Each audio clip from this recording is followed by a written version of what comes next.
Hi friends, स्वागत है आपका इस वीडियो में। इस वीडियो में हम बात करने वाले हैं रेलवे ग्रुप डी में लगने वाले कास्ट सर्टिफिकेट से विभिन्न समस्याओं के बारे में। फ्रेंड्स, जैसा कि आप सभी कैंडिडेट को मालूम होगा कि रेलवे ग्रुप डी की जो लास्ट डेट है फॉर्म फिलअप की वो 22 फरवरी है। ठीक है फ्रेंड्स, और इसके बाद से ये फॉर्म फिलअप बंद हो जाएगा और उसके बाद आपको 2 दिन के लिए मॉडिफिकेशन लिंक जारी होगा। तो अगर कुछ कैंडिडेट ने फॉर्म अप्लाई कर दिए हैं और उनमें इससे संबंधित कुछ गलतियां हुई होंगी, तो वो इसको ध्यान से देखें और देखने के बाद जब मॉडिफिकेशन लिंक एक्टिव होगा तो आप उसको करेक्शन कर दीजिएगा। और जो कैंडिडेट फॉर्म नहीं फिल किए हैं वो इसको देखिए, और जो भी आपको कन्फ्यूजन होगा, हो सकता है ये कन्फ्यूजन ख़त्म हो जाए और आप फॉर्म को सही तरह से फिल कर सकते हैं। ठीक है फ्रेंड्स, इस वीडियो में हम इसी से रिलेटेड बात करेंगे, क्योंकि अगले जो इस पे वीडियो पड़ा था यूट्यूब चैनल पे, तो उसके नीचे कमेंट आया था, तो उसी में से हमने जो लगा था कि जानकारी आपको देना चाहिए, या बहुत से कैंडिडेट का जिस पे कमेंट आया हुआ था उस चीज़ को हमने लिया है और उसी से संबंधित इस पर हम बात करेंगे।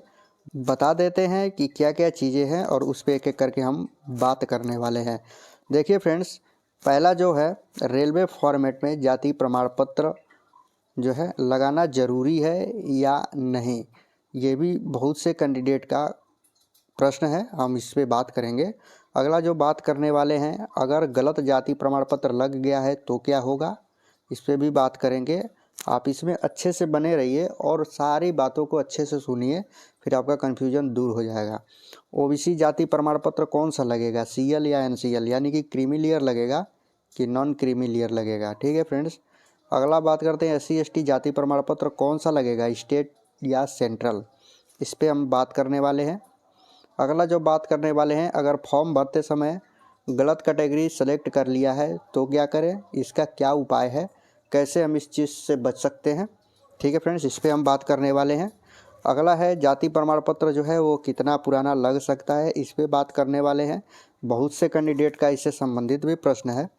अगला है जाति प्रमाण पत्र किस भाषा में होना चाहिए, यानी कि जाति प्रमाण पत्र जो बनेगा वो किस लैंग्वेज में बनेगा तो रेलवे इसको मान्य करेगी। इन सब चीज़ों के बारे में हम बात करने वाले हैं।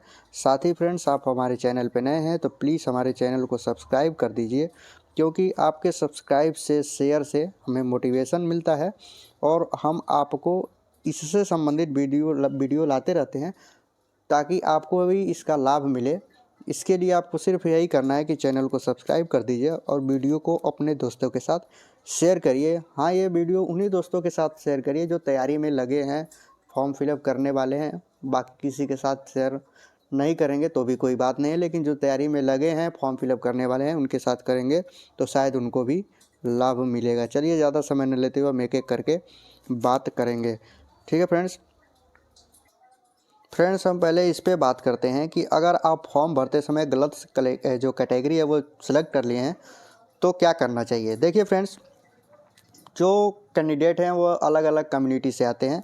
एससी, एसटी, ओबीसी, जनरल, मतलब कि यूआर, ईडब्ल्यूएस, अलग अलग कैटेगरी बनी हुई है। अगर किसी कैंडिडेट ने, मान के चलिए कोई एसटी का कैंडिडेट है और वो गलती से ओबीसी सेलेक्ट कर लिया है, वो गलती से कर लिया है, अनजाने में उसका ओबीसी सेलेक्ट हो गया है, तो फ्रेंड्स अगर वो ओबीसी से कर लिया है, मान के चलिए कर लिया ओबीसी सेलेक्ट, और लास्ट तक उसने अगर मॉडिफाई नहीं कर पाया तो क्या होगा उसका। फ्रेंड, जब उसका फाइनल सिलेक्शन होगा ना तो वो ओबीसी में नहीं जाएगा, उसका सिलेक्शन यूआर से होगा, फिर अनरिजर्व यानी जनरल कैटेगरी में होगा, वो भले एसटी से है।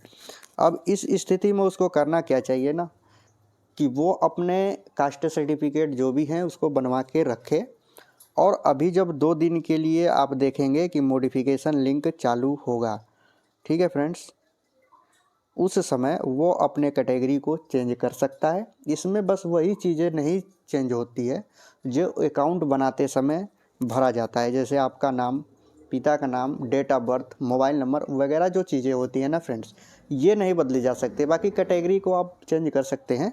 अगर आपने गलती से ओबीसी कर लिया है तो उस समय मॉडिफिकेशन लिंक पे क्लिक करिएगा और आप अपने को उसमें जाके एसटी पे क्लिक कर लीजिएगा। इस चीज़ को आप देखिएगा, ये केवल एसटी के लिए ही नहीं है, और भी कैंडिडेट हैं जो किसी और कैटेगरी से आते हैं और कैटेगरी को सिलेक्ट कर लिए हैं। बहुत से कैंडिडेट होंगे जो ओबीसी का सर्टिफिकेट बनवा रहे होंगे, नहीं बना होगा तो उन्होंने जनरल यानी यूआर सेलेक्ट कर लिया होगा। अब अभी बन गया होगा हो सकता है, तो वो भी चेंज कर सकते हैं, उनको भी इस चीज़ से फ़ायदा मिलेगा। ठीक है फ्रेंड्स, अगला देखते हैं जाति प्रमाण पत्र जो है कितना पुराना लग सकता है। हमने फ्रेंड्स कई वीडियो में बताया हुआ है कि जाति प्रमाण पत्र ज़्यादा पुराना नहीं लगाना चाहिए, हो सके जितना हो सके नवीनतम ही लगाएं तो ही सही है। कई कैंडिडेट का मानना होता है कि नहीं जाति प्रमाण पत्र, हम एक वीडियो में कमेंट में देखे थे, उन्होंने बताया है कि पूरे ज़िंदगी में जो जाति प्रमाण पत्र है ना फ्रेंड्स, उनका मानना है कि केवल एक बार बनता है। उनका ये मानना था कि जाति कभी जब चेंज होती ही नहीं है तो बार बार बना के क्या फ़ायदा। तो ऐसा नहीं है, आपको बनवा के नया लगाना पड़ता है। ठीक है ना, इसके लिए हमने आपको बताया कि जो ओबीसी का है वो अधिकतम आप देखें तो अगर 3 साल तक मान्य हो जाता है, लेकिन फिर भी अगर आपका 1 साल से पुराना हो तो बनवाने की कोशिश करें। अगर नहीं बन पा रहा है तो वो लगा दे 3 साल तक का। ठीक है ना फ्रेंड्स, इस चीज़ को आप ध्यान रखिएगा। बाकी SC ST भी ज़्यादा पुराना न लगाएं। ऐसा नहीं है कि पुराना लगने का मतलब है कि वो 10 साल पुराना लगा दें, ऐसा नहीं करना है आपको। अगर आप SC ST से हैं तो अधिकतम आप 3 साल तक का पुराना लगाइएगा, नहीं तो आप नया बनवाने की कोशिश करिएगा। क्योंकि फ्रेंड्स हम आपको बार बार बताते हैं कि ये डॉक्यूमेंट ही हैं जो आपको फाइनल सिलेक्शन दिलाएंगे, नहीं तो आप बाहर हो जाएंगे। आप मान के चलिए कि जिस कैटेगरी में रिजर्वेशन मिलता है, SC में मिलता है, ST में मिलता है और आपके OBC में मिलता है, और आप इस कैटेगरी से आते हैं और इसके वैलिड डॉक्यूमेंट आप जब नहीं देंगे तो फिर आप UR में जाएंगे। और मान के चलिए कि आप एग्ज़ाम दिए और उस समय SC की कट ऑफ मान के चलिए अगर 65 गई है, 65 नंबर, और आपका 65 नंबर मान के चलिए आ गया है एग्ज़ाम में, लेकिन आपका सिलेक्शन तो UR से होने वाला है क्योंकि वैलिड डॉक्यूमेंट अब आपके हैं नहीं, और UR का गया है 70। तो फिर आपको महसूस कैसा होगा? यही ना होगा कि हम अगर वैलिड डॉक्यूमेंट लगाए होते तो आज हम भी नौकरी कर रहे होते। इस चीज़ को आप ध्यान दीजिएगा कि डॉक्यूमेंट वैलिड लगाइए। बहुत लोगों की बातों को नहीं सुनना है कि लोग बोल रहे हैं कि ये नहीं चल जाएगा, वो चल जाएगा। इस चीज़ को आप ध्यान रखिएगा, आपको जो बताया जा रहा है उस चीज़ को सुनिए। ठीक है फ्रेंड्स, न्यूनतम जो सर्टिफिकेट है वैलिड सर्टिफिकेट वही लगाने की कोशिश करिए। चलिए आगे देखते हैं। देखिए फ्रेंड्स, ये है जो अभी हम बात किए हैं कि जाति प्रमाण पत्र किस भाषा में होना चाहिए। ये भी बहुत लोगों का कमेंट आ रहा है कि सर हमारा जाति प्रमाण पत्र हिंदी में है तो क्या हम इसे अपलोड कर सकते हैं, क्या ये मान्य होगा? तो बिल्कुल मान्य होगा। जो आपका जाति प्रमाण पत्र है ना, वो अगर इंग्लिश में है तो भी मान्य है और हिंदी में है तो भी मान्य है। ठीक है ना फ्रेंड्स, इस चीज़ को आप ध्यान रखिएगा, हिंदी या इंग्लिश दोनों भाषाओं में मान्य है, बशर्ते वो जो चीज़ बताया है कि हमें सेंट्रल का चाहिए तो वो सेंट्रल का होना चाहिए। इस चीज़ को आप ध्यान रखिएगा। बाकी मैटर हिंदी और इंग्लिश से नहीं करता है। अगर वो बोल रहा है कि सेंट्रल गवर्नमेंट का लगेगा तो सेंट्रल गवर्नमेंट का होना चाहिए, चाहे वो हिंदी में हो या इंग्लिश में हो तो मान्य हो जाएगा। उम्मीद है अगर किसी कैंडिडेट का इस चीज़ से संबंधित कन्फ्यूजन होगा तो वो सॉल्व हो गया होगा। हो सकता है वो आगे ज़्यादा और वीडियो ना देखें और अलग अलग वीडियो में जाके कमेंट उनको ना करना पड़े। ठीक है, आगे अब दूसरे चीज़ पे हम बात करते हैं। देखिए फ्रेंड्स, इसमें हम देखेंगे कि SC ST जो जाति प्रमाण पत्र है कौन सा लगेगा, स्टेट का या सेंट्रल का। फ्रेंड्स, हमने अपने हर वीडियो में एक ही चीज़ आपको बताया है कि जो रेलवे होती है ना, वो सेंट्रल गवर्नमेंट की नौकरी होती है और आपको सेंट्रल गवर्नमेंट की ही सर्टिफिकेट लगाना ज़रूरी होता है। अगर किसी कैंडिडेट का बना ही नहीं है तो उनके लिए वो अब क्या करें, जब बना ही नहीं तो छोड़ने से अच्छा है कि स्टेट से ही भर दीजिए। लेकिन आपको इस चीज़ को ध्यान रखना चाहिए कि अब जब आप तैयारी करने वाले कैंडिडेट हैं तो आपके डॉक्यूमेंट तो सही होने चाहिए ना। हमेशा आपके डॉक्यूमेंट को अपडेट रखना चाहिए, अपने डॉक्यूमेंट को अच्छे से बनवा के रखना चाहिए। तो अगर आप अच्छे से तैयारी करने वाले कैंडिडेट हैं, सीरियस कैंडिडेट हैं, तो अब फिर इसमें आप गलती नहीं कर सकते हैं। आपको जो चीज़ बताया जा रहा है वो आप ज़रूर बनवाएंगे और बनवा के उसी फॉर्मेट में लगाएंगे। ठीक है फ्रेंड्स, तो आपको बता देते हैं SC ST हो तो भी आपको जो सेंट्रल का कास्ट सर्टिफिकेट है वही अपलोड करना है। इस चीज़ को आप ध्यान रखिएगा, उसका ही डाटा फिल करना है। बाकी हमने ये चीज़ें भी बताई हैं, इशू डेट या और सर्टिफिकेट नंबर कौन सा करना है, उस चीज़ हम अच्छे से वीडियो में बताएं, वो अच्छे से जाके देख लीजिएगा। लेकिन इस चीज़ के बारे में कन्फ्यूजन मत रखिएगा कि कौन सा भरना है। आपको सेंट्रल का हमेशा हर परिस्थिति में सेंट्रल का ही लगाना है, नहीं तो बाद में अगर बाहर होंगे तो फिर आप समझिएगा इस चीज़ को। ठीक है फ्रेंड्स, अगला देखते हैं।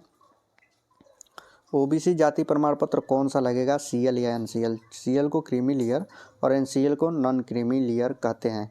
देखिए फ्रेंड्स, लगने को तो दोनों लग जाएगा, ठीक है ना। एनसीएल नहीं है तब भी आप फॉर्म भर सकते हैं, आप निडर होकर फॉर्म भरिए।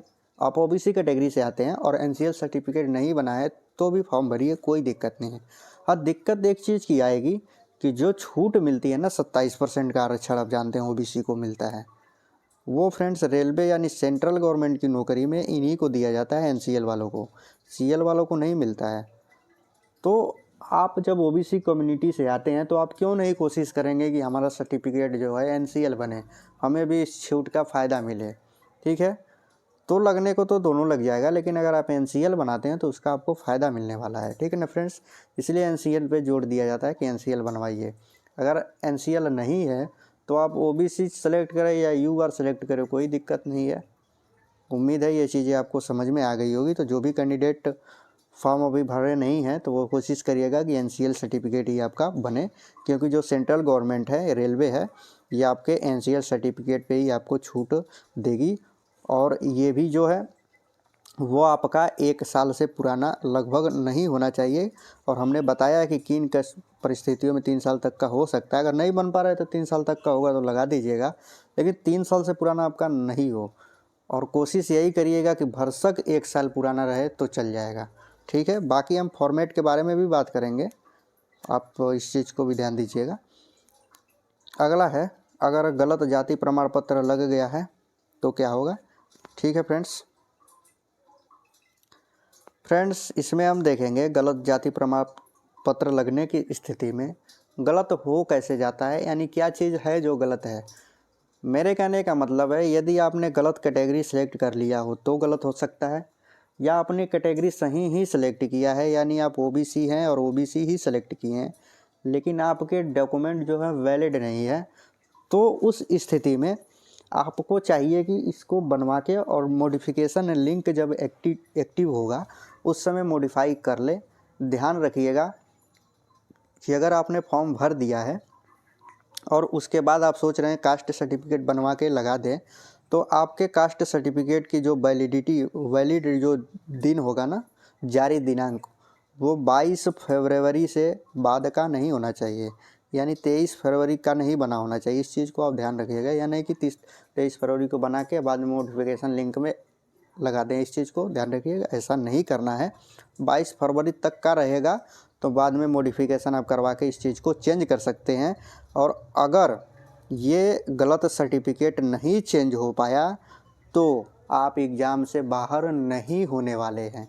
ठीक है फ्रेंड्स, इस चीज़ को हम आपको बता देते हैं, एग्ज़ाम से बाहर नहीं होंगे और ना ही आपके फॉर्म को रिजेक्ट किया जाएगा। फॉर्म रिजेक्ट भी नहीं होगा। जो कैंडिडेट भरने वाले हैं उस चीज़ को ध्यान रखिएगा। बाद में हो सकता है कि डीबी के समय डिस्क्वालीफाई कर दिया जाए, और नहीं तो आपको यूआर कैटेगरी में भेज दिया जाएगा।